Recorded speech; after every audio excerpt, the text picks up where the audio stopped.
I'm Jennifer Morrell. I've been a local election official for about 8 years in both Utah and Colorado.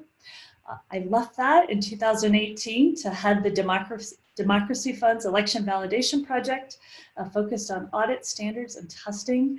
And now I'm also a partner at the Elections Group. That's the question I get a lot, is how are voters going to know and are they going to use them? Once you've thought through the process of purchasing them and installing them and staffing them and branding them, and you've got your procedures down,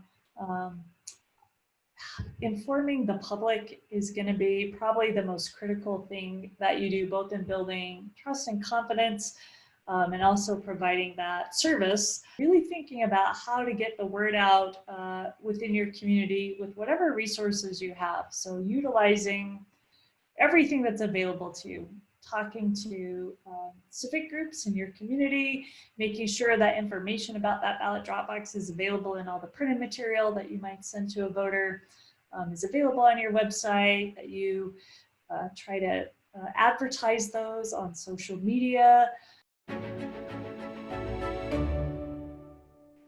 If you haven't cited them already and you are thinking about where to put those and how to make sure that you're putting them in a place that voters are going to use those, thinking about locations or areas that are already community gathering places.